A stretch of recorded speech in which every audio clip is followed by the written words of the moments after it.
Hi guys. Hey guys, Hey, chat. can you hear me? Sure. Beautiful, beautiful. We had some issues connecting, but looks like everything is getting much better. Are we live? Like, does anyone know? Hey, does it work? Yeah, that's Nice. a proper Hey, mic, good. not like my tiny hole into my monitor in my laptop. Fine. Wait, let me just check if we should start already. How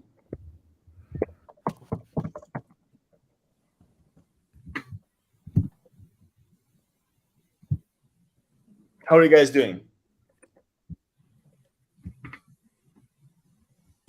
Great. I hear everybody's doing great. Huh? Like I can Yeah, do it. amazing as always.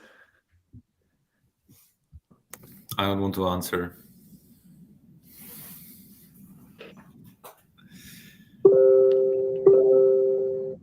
All right, so I've been given a green light. We can start. So once again, thanks everybody for joining us here today. Thanks for everybody joining. Thanks for every viewer joining us here today. Thanks to all of the speakers that are joining us here today. The main topic that we'll be talking about is the fall of Terra Luna. You know, the big drama that happened to us in the past month. And the panel discussion of the future of stablecoins. What does it hold to us? Whether we still have a place for algorithmic stablecoins going into the future, how the government will impact perhaps on the regulatory side of things.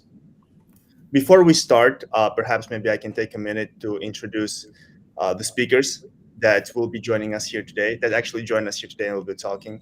So let's start with Ismail Malik. Joining us is the stablecoin analyst at StableCash and co-founder at MetaFi. We have Aldrich Bessler, who is head of legal in Rockway Blockchain Fund. We have Václav Pavlin, who is the chief of blockchain officer at BlockCzech, and Oliver Shantin, who is co-founder and CEO of Basenode.io. And obviously, yours truly, me, Hashim Raziev, your host, head of business development at BlockCzech. Thank you very much, gentlemen, for joining me today. Hey, happy to be here. Thank you for inviting us. So before we start, digging deep into the reasons of why UST failed, before we start digging deep on what is the future of Doc 1 and what should be the future of regulatory frameworks, how about we just take a step back and answer like a few very, very simple questions. I would like for each of you to give me like a few sentences on what is actually a stablecoin. So let's start with Václav. Okay. So for me, stablecoin is any cryptocurrency that is pegged to some other underlying asset, potentially probably asset in the real world. So it could be potentially pegged to gold. Usually they are pegged to US dollar. For me, the goal of stablecoin is that if you don't want to go back to a real fiat currency, you can go to stablecoin and save your funds from the volatility of other cryptocurrencies. Great. Aldrich? Yeah, for me, maybe in 1 to 2 sentences, for me, it's a digital asset, cryptocurrency that aims to have stable value. We've got so many different types of stable coins.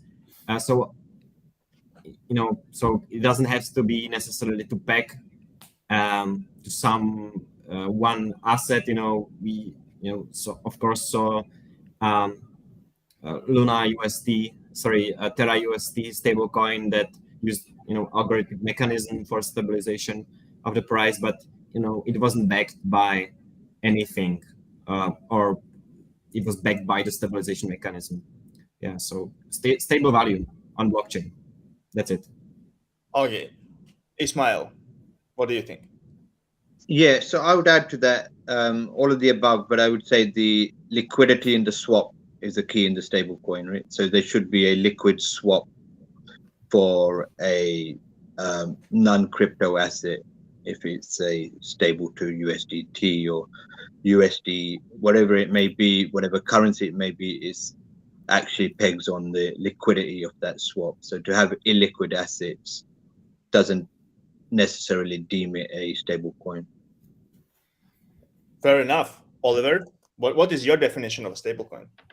Yeah, I would definitely agree with what was said before, but I would like to add that in the startup that I'm founding, we are paying a lot of freelancers in stablecoins. So we offer them to be paid in crypto, like invoicing, and most of them choose stablecoins because they want something that has a relative value, because everything is priced in dollars, so they want to receive dollars rather than, let's say, a volatile asset like Bitcoin or so. So it has a huge utility in transacting, I think. Mm-hmm.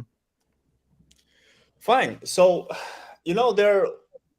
if you take a look at like CoinMarketCap, right, or CoinGecko, or you just open any exchange, there are so many stable coins, right? There's USDT, and then there's USDC, and then there's DAI, right? There's a UST. There's a new algorithmic stable coins, I believe, from Near Protocol and from Tron. So what is the fundamental difference between all of those stable coins? Oliver. Well, I think we have to make a difference here between stable coins like US dollar Tether that are actually to a large portion backed with actual dollars. So there's like this company, I can send US dollars there and they will issue tokens, Tether tokens, and I can send Tether tokens there and they give me dollars back. Of course, this is not practical for the retail investors, but if I'm if I have a larger sum, this is actually how it works. And then we have algorithmic stablecoins like US dollar Terra, which is balanced out by an algorithm. So I would say we have to make a difference here by actually dollar-backed stablecoins where there's an actual company behind it, and algorithmic stablecoins. Or what do you guys think? That's just my idea. I think the biggest difference is their risk profile.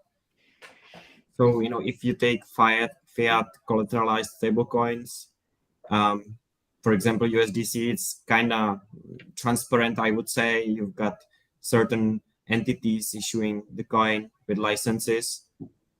So basically the risk is on the level of the reserves. Like, are there reserves they claim to be? So this is the risk and on the algorithmic side, the risk is on the mechanism, would the stablecoin maintain the peg? So I think the difference is on the risks connected to stablecoins, and I think future regulators or regulators now should approach the situation on the risk-based approach, and I don't think it's happening currently. So I'll probably add to that. So the level of collateralization, so DAI was a good example, right? It's heavily over collateralized. That gives it a greater sense of stable. I put that in quotes. So I think the risk profile needs to be very much attached to the level of collateralization and also the liquidity of that collateralized instrument. I have nothing to add because that's exactly what I wanted to say. That when I'm looking at stablecoins, it's about collateralization, and everyone is trying to find an optimal stablecoin which has the lowest collateralization as possible, right? But so far we have seen only those that are under collateralized failing, and then the liquidity, obviously, because you're using the stablecoin for something, and that something is usually to either get on-ramped into crypto, get off-ramped from crypto, or switch from your altcoins or your blue chips into something stable. So if it's a small stablecoin that does not have liquidity, then it's almost useless, let's say. Okay, so we have USDC and USDT, right? so there are like a few different types of stable coins, right? There's a USDT type of stable coins that are that are like one-to-one backed by a dollar in the bank.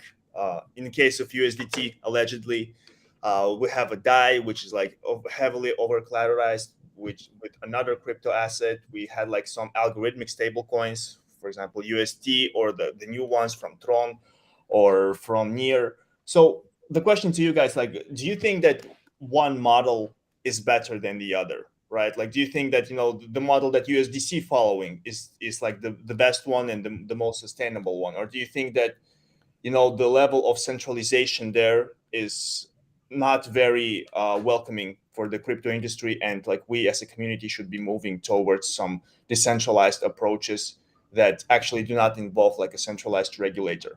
What do you think, like there's one approach that is better than the other, BlockCzech? No, for a short answer.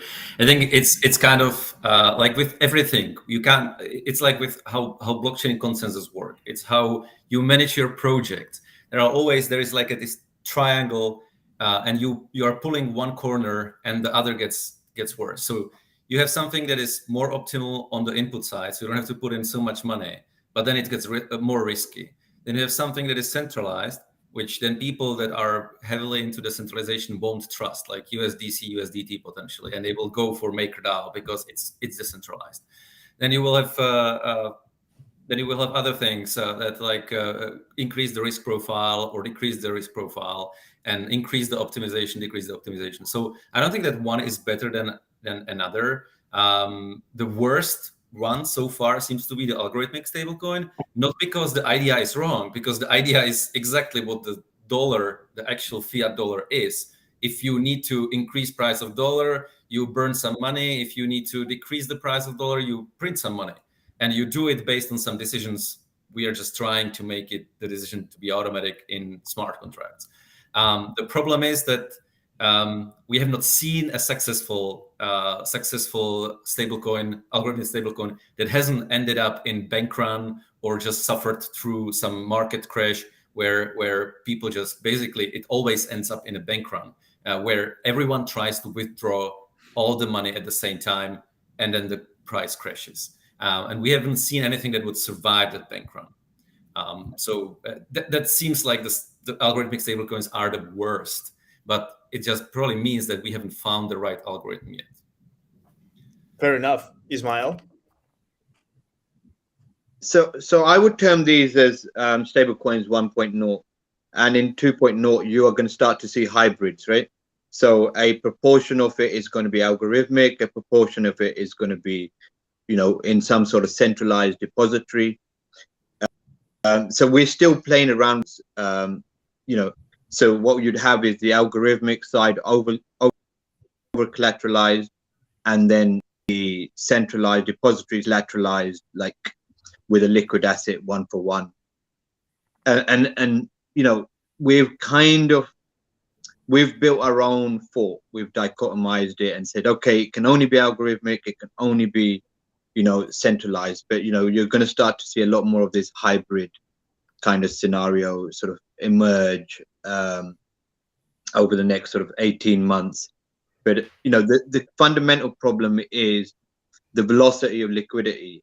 It's no good having a centralized depository if that, when there is a bank run or a run to those, the exchange or the swap into that, you know, be it USD, is taking too long, right? So whether that too long is 24 hours, 24 minutes, 24 seconds, you know, that's yet to be determined. But you know, we haven't stress tested USDT yet, so you know, that question's still out in the open.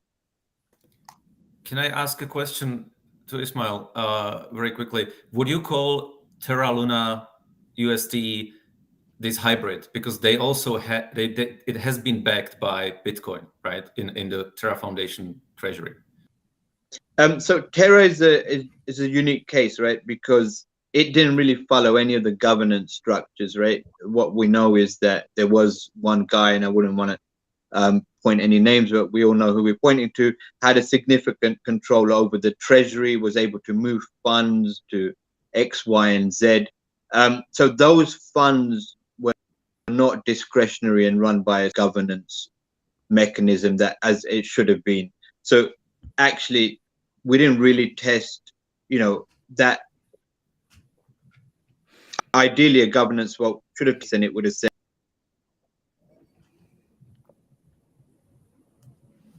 hey,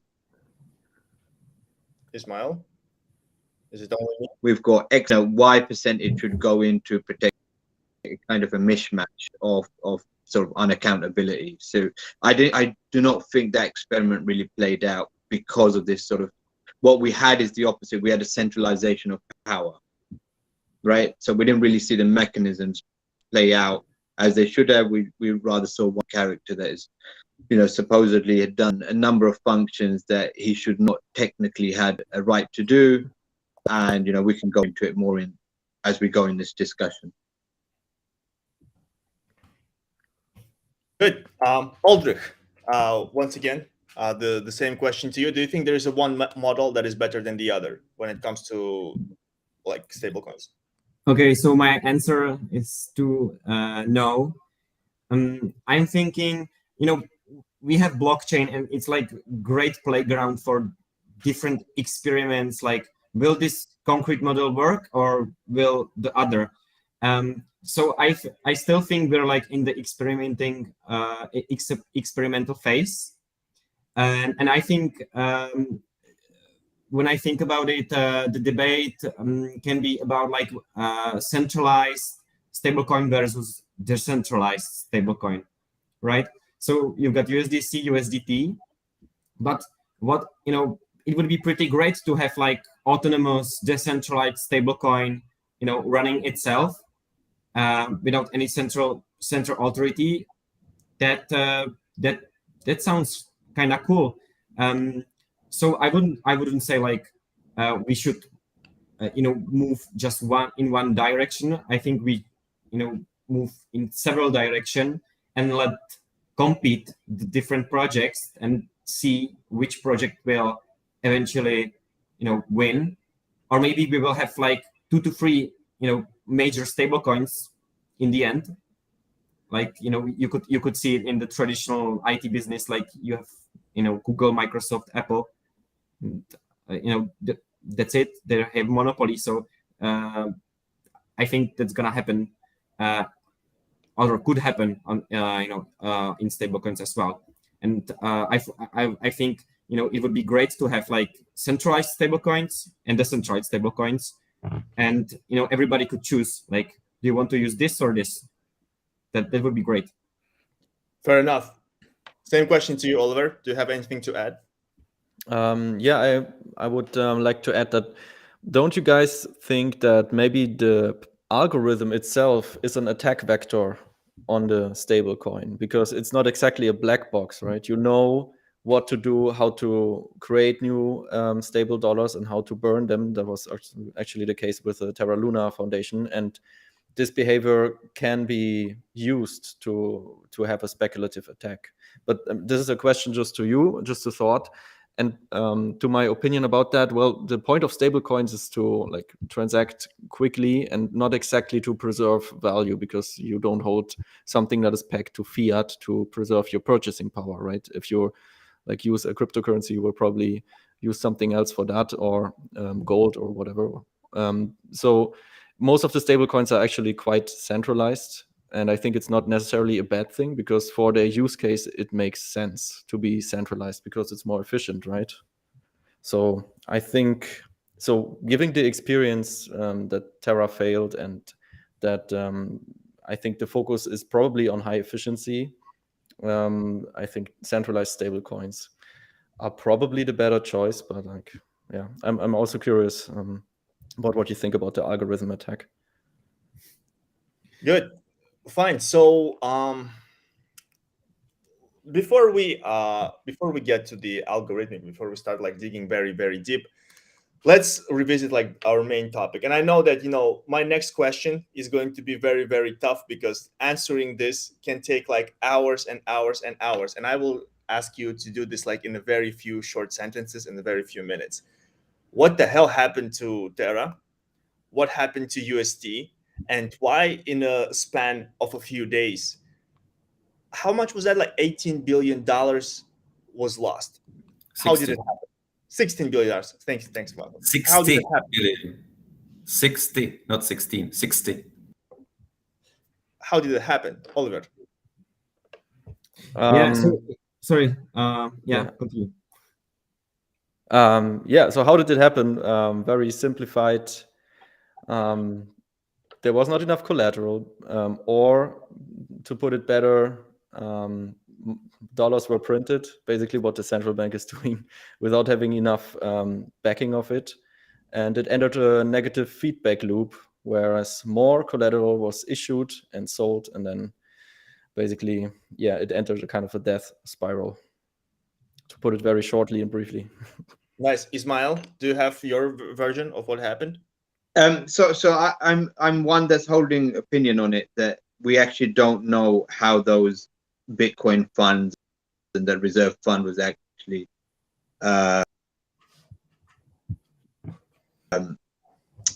leveraged, right? Exchanges. So I would say that the experiment or the questioning hasn't actually begun, but it's essentially tried to do a multi-collateral model, which was one side would be Bitcoin plus a few other obscure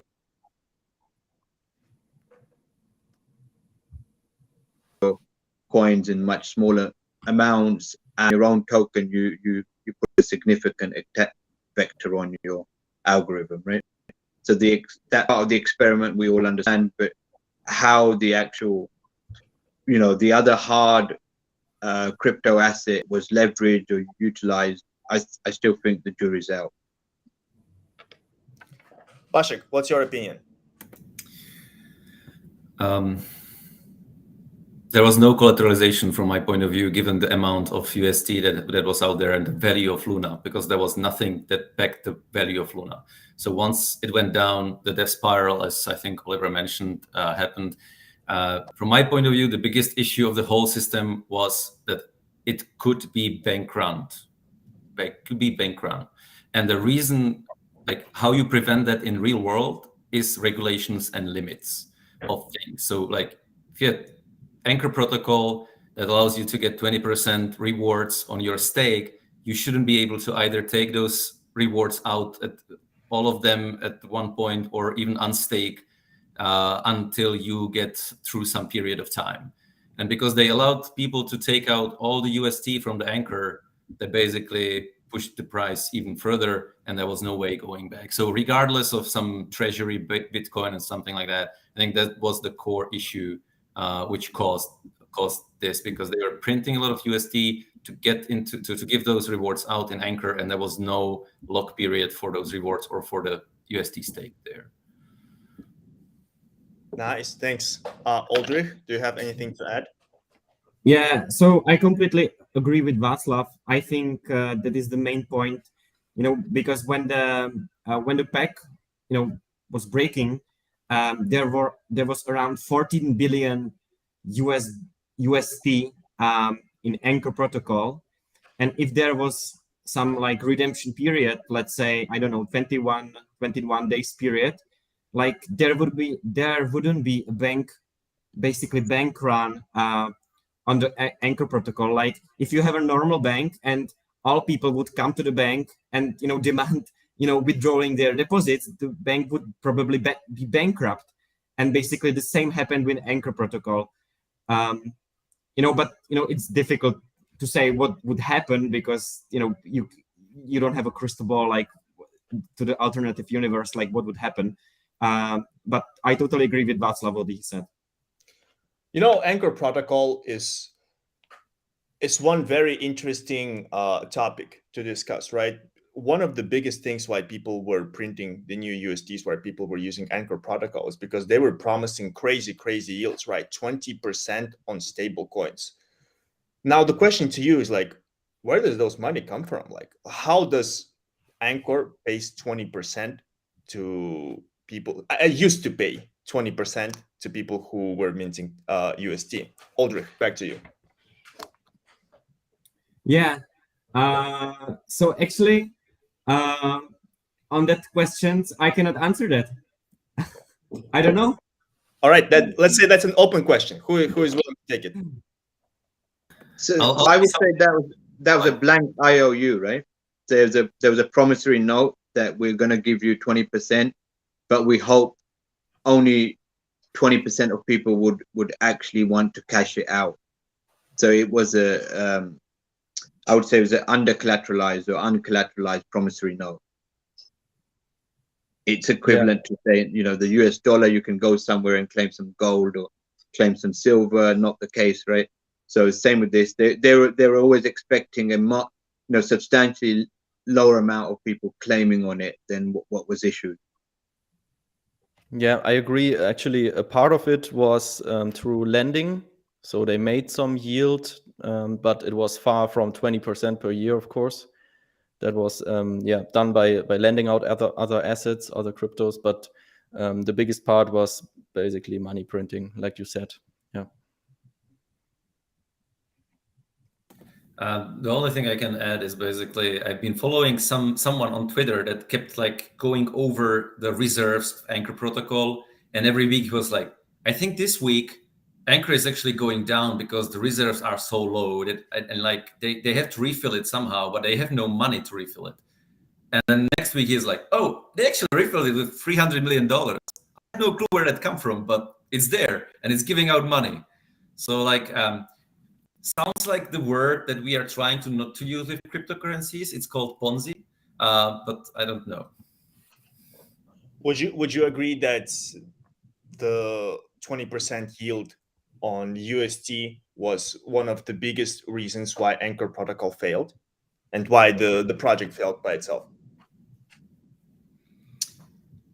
I think at the point of very fast growth of the whole platform and of the whole ecosystem, the yield should have gone down, because we see high yields at the beginning of any cryptocurrency, any staking platform, any DEX, anything, and it makes a lot of sense. There is a lot of volume, there is a lot of growth, and you incentivize people to go and stake. But then if you grow to some level, you need to make sure that it's sustainable, and you switch from growing to sustaining. And I don't think that happened. This is not from my head. I have read some analysis, and that basically people said that even at Terra, there were proposals for slowing down the growth part of the company and going to stabilization. And there was like, they were coming to agreement of doing that, but they didn't make it in time before it actually collapsed. But it was probably, it would have to be done much earlier and planned much better. But I think that's the biggest kind of like problem with those 20% is that it was just too much for too long. Nice. Do you have anything to add? Anybody? All right. So we have seen that since the crash, the Terra Foundation, they decided to hard fork the blockchain and create the UST. I'm sorry, the Luna 2.0, and it's already live on most of the exchanges. What do you think will be the future of the Luna 2.0? Is the project going to survive, or the people is going to dump it? Do you think there is a future for the project? Oliver. Well, the price of the Terra Classic or Luna Classic token is basically zero. And I actually had some friends who were like telling me very proudly that they bought like, I don't know, a few 100,000 tokens for like $100. And if it goes to $1, then they're like gonna be rich and so on. So maybe not the smartest move. I don't think it can go back. I mean, we have like trillions of those tokens now, and they're basically worthless. The relaunch of the blockchain, I think, caused a lot of trust issues, because if like one central authority can just stop the blockchain and then decide what to do, and then basically take an old snapshot and make an airdrop and like redo the whole thing, then why are we even using a blockchain, right? I mean, then we can just use an Excel sheet and basically they decide how much tokens everyone have. It would be more efficient. But so I think the Terra Foundation basically lost a lot of the trust. I don't see it coming back to this size again.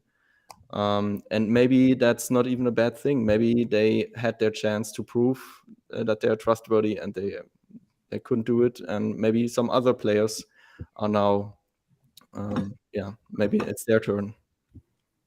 Ismail, same question to you. Do you think the Luna Classic or Luna 2.0 is going to survive, or is it going straight to zero?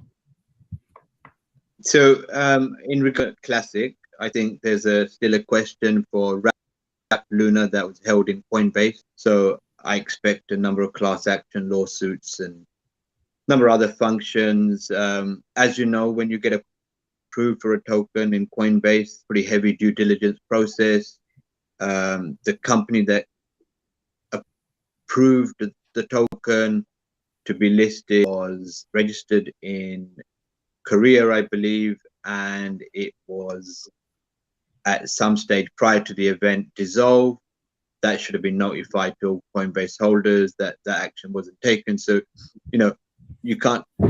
They're in a sort of a sticky place. They can't quite dissolve it because there's issues outstanding, and that's yet to be resolved. In terms of 2.0, I think it was as a pretty average or maybe even below average DeFi project. They had projects built on the protocol, on the platform, that have obviously wanted to survive. So I think, you know, it will be just, hey, that's Terra, that, oh, you know, they're a pretty sort of medium cap, you know, DeFi exists, but, you know, nothing in the light of what we've seen previously. Aldrich, what do you think? Yeah. So, like, first, you know, Terra project, they lost like trust of people, which is like super important, you know, when you're dealing with basically money. So you know, when I talk to people, the general opinion is, you know, the project is dead, it has no future. You know, this is like understandable, and I guess I could agree with that. But at the same time, if you look into past, so there was this DAO hack, you know, on Ethereum, right? And because of the DAO hack, we got Ethereum Classic, and then Ethereum, and you know, we got two chains because some miners didn't agree with the rollback that happened on the transactions, you know, before the hack. So, you know, that undermined, you know, the trust of people as well. And many people could, you know, said at the time that, you know, Ethereum, you know, doesn't have a future.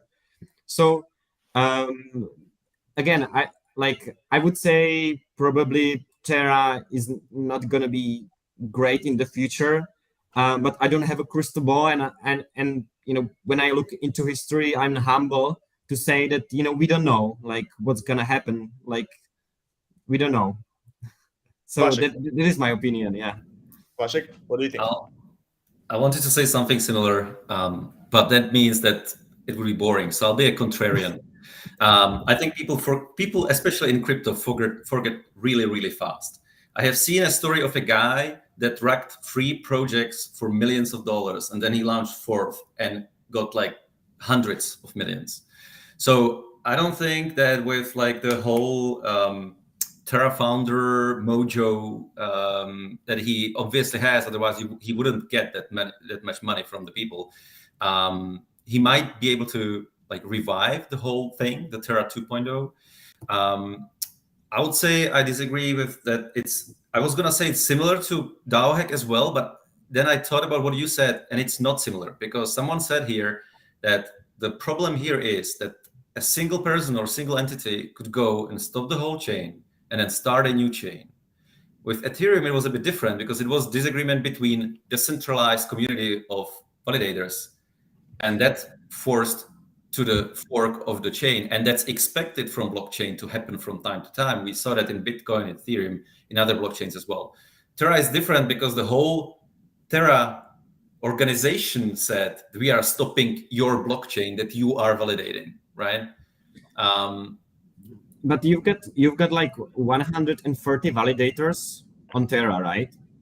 And how many validators or miners did you have on Ethereum back then that had like significant more than 50% of the mining power? So I agree with your point, like on the decentralization.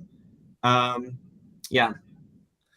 So to conclude, I have no clue either. Like, and I was here. But to be a bit of contrarian, I'm gonna say that I think Terra 2.0 is probably gonna survive, and potentially at some point in the future, in the next bull run, if they promise you 21% return on your stablecoins, they'll probably grow. So Vasek, you mentioning people, rugging like 3 or 4 projects in a row and keep launching a new project is actually a beautiful bridge to our next topic. Do you think Doc One should go to jail for what happened with UST? And Aldrich, I know that you're a legal guy here, so I'm gonna give the first to you.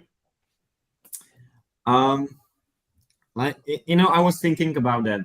So like you have to have a like legal basis for somebody to say you break the law and therefore you have to pay a fine or go to jail. So like I'm thinking like what Doc One actually, like from the legal perspective, broke. Like, did he promise something? Like, did he do like any fraudulent things? Like, we don't know. We read Twitter, we read Medium articles, and it's like he said, she said. But when I was looking like on the set of events, like I don't understand why they dissolved Terra Labs on at the end of April, like before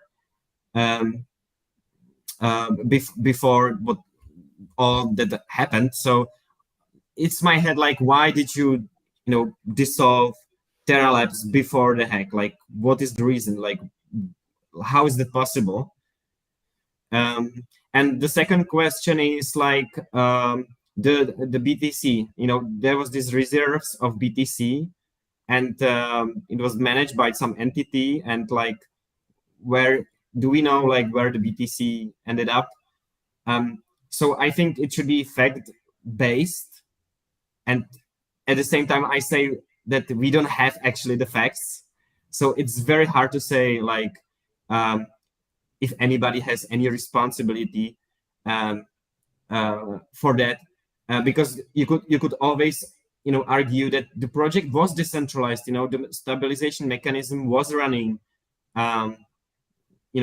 globally, decentrally, on 130 validators.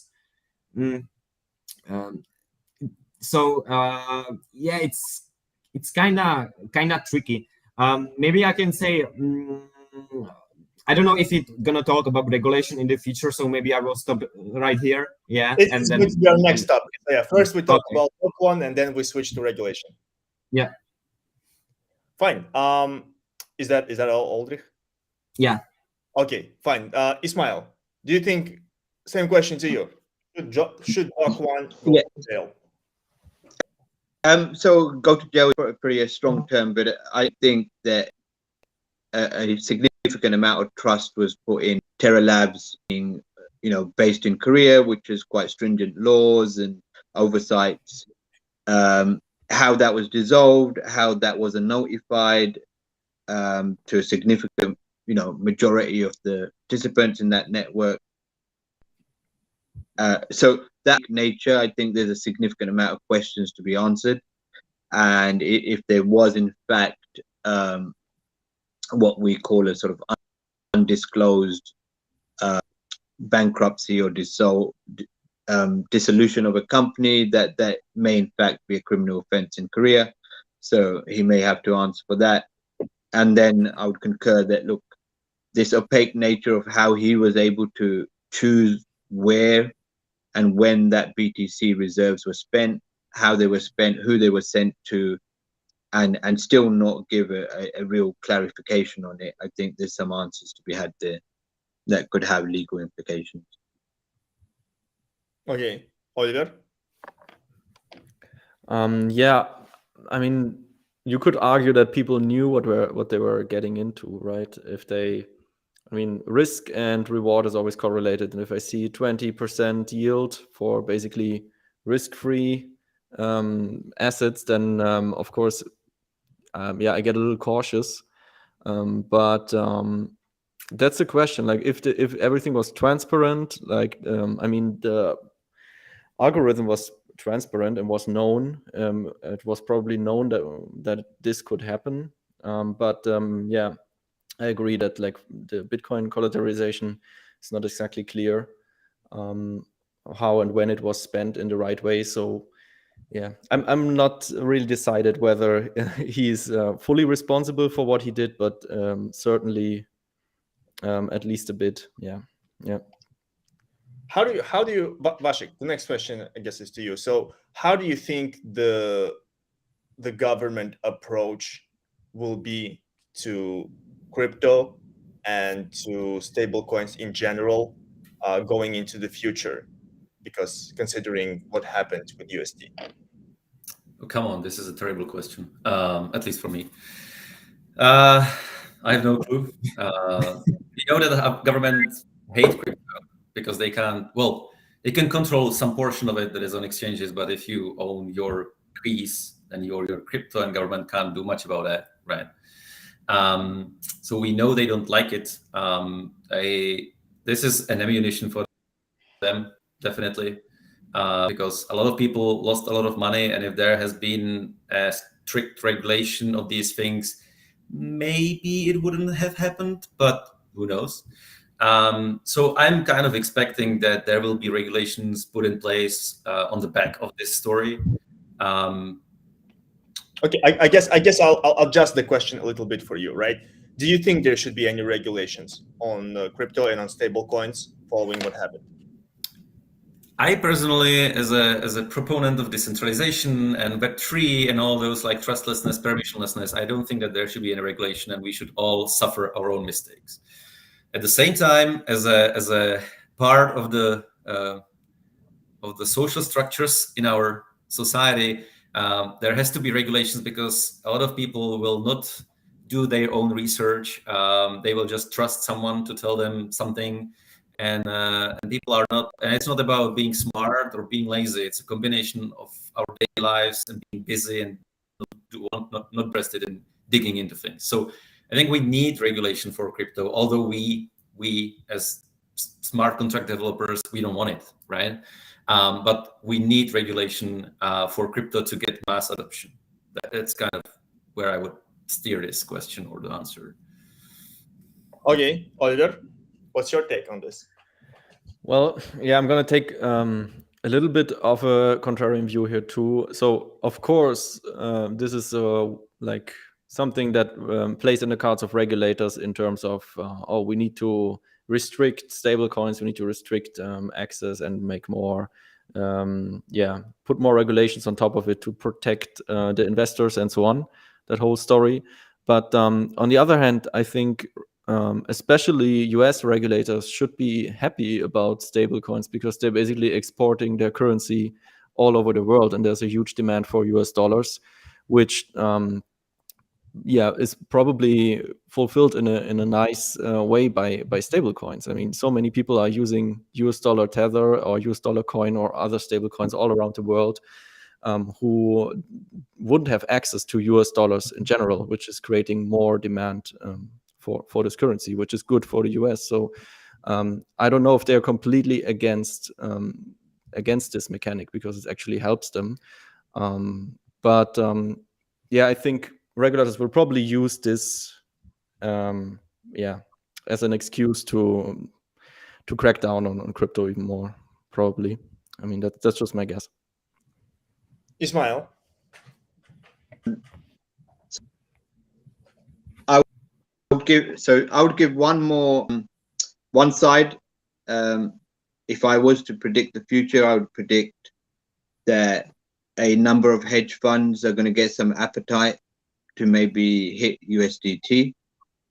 There's going to be a little bit of an outcry from the financial stability boards, be it G7, be it World Bank, whatever it may be, IMF, or a consortium of those that they've already sort of started to establish. That will follow on from a potentially very controversial discussion, which will be the nationalization of USDT. And they'll gauge the public opinion, the crypto community opinion, etc., etc. And in one fell swoop, they no longer need to make their own digital dollar. They've just acquired themselves a well-distributed crypto token that they're actually able to nationalize. I mean, the laws they're going to use is USDT, in fact, is holding a number. A lot of its collection is based on US, what they call T-bills, treasury bills, and that gives them oversight over USDT and also the effectively the legal mechanism to nationalize it. So I think you're going to expect that would be for the decentralized community, that would be the worst case scenario. But I think, the temptation will be there to really go in heavy and try to seize one of these global stable coins. I think that the topic that you just touched, the nationalization of USDT versus launching the CBDC is such a great topic to discuss, which unfortunately probably will not have time to do so because it's a whole another topic and we have like only 8 minutes, which is very unfortunate. But on this note, I would pass this question also to Oldrich. I know that that's your big topic. So what do you think?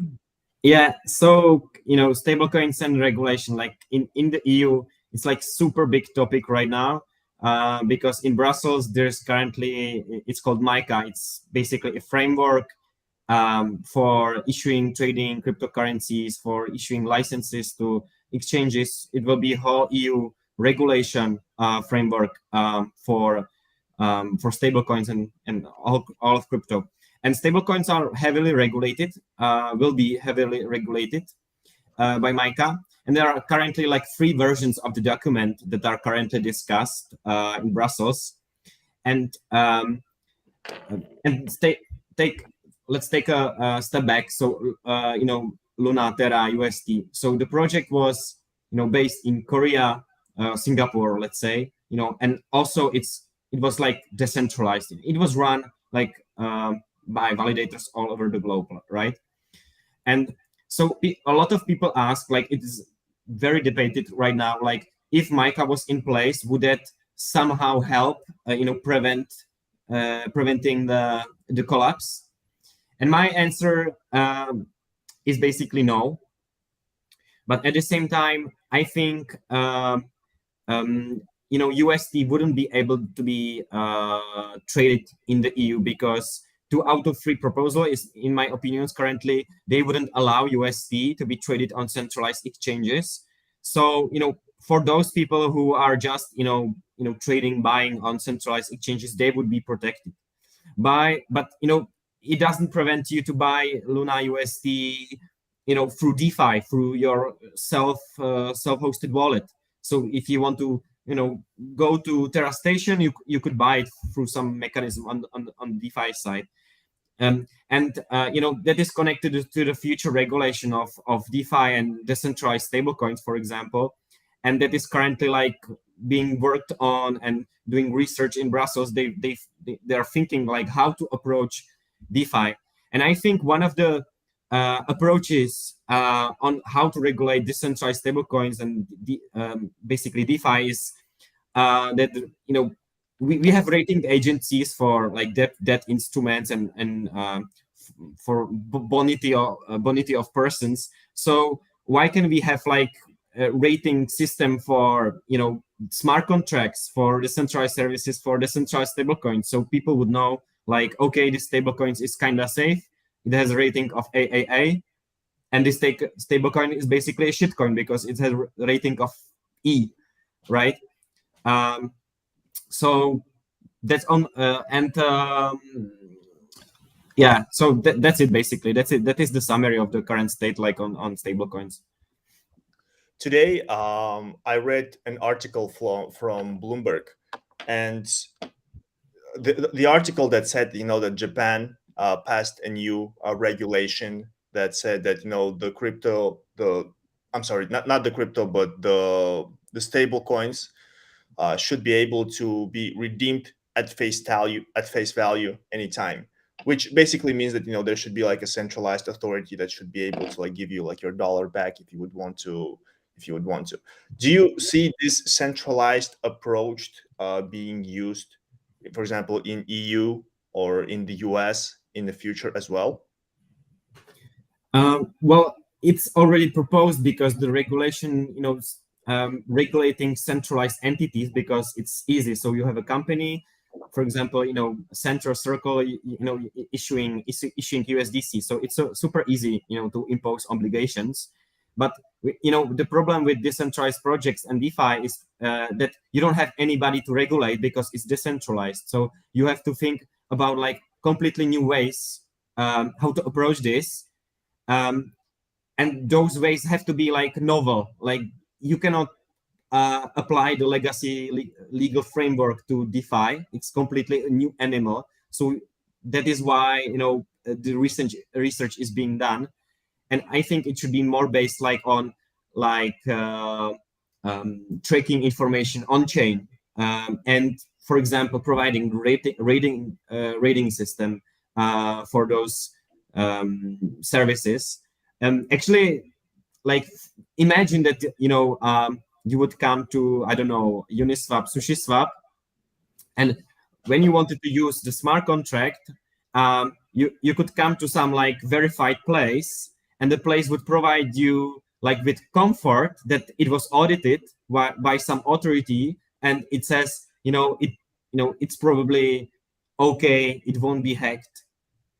And at the same time, like you would come and see, okay, this project doesn't have any audit, doesn't have any rating, or the rating is very bad, so maybe I should be super careful using that. So that could be one of the ways. I'm super hopeful that we will have a meaningful regulation, or maybe different framework. Let's not call it regulation, just like some legal framework for how to approach DeFi. Yeah. All right, gentlemen, we're approaching our time. Because we're very short on time, I'm going to ask you just one final question. Do you think there is a future for algorithmic stablecoins after what happened with UST? First of all, obviously, it's a two-part question. Like, in terms of legal frameworks, like, do you think there is a future for algorithmic stablecoins? That's number one. And in terms of, let's say, like court of public opinion, will people ever believe into algorithmic stablecoins as much, considering what happened with UST? Vasek? I'm laughing because that goes back to what I said before. Like, Yeah, people. That's why I'm giving it first to you. People forget so quickly in crypto, and there are algorithmic stablecoins out there. They just haven't experienced the bank run yet, and hopefully they won't. But I think that most of the people that invested in UST haven't really heard the term algorithmic stablecoin until the bank run or the crash, right? And they'll forget that very quickly. So yes, algorithmic stablecoins will be popular again. In next bull run, we'll see new Iron Finances and Terra Lunas, and they'll be crashing like, I don't know what. From the perspective of algorithmic stablecoin, whether that makes sense, it's been said by Ismail and I think someone else as well. Yes, we are exploring in blockchain. Anything we do is basically exploration. All the things that are said, it's a new space. We don't know how to tame the DeFi animal, the DeFi beast. The algorithmic stablecoins is the same thing. We are exploring models. It's the same with DAOs. Some seem to work, some seems to fail.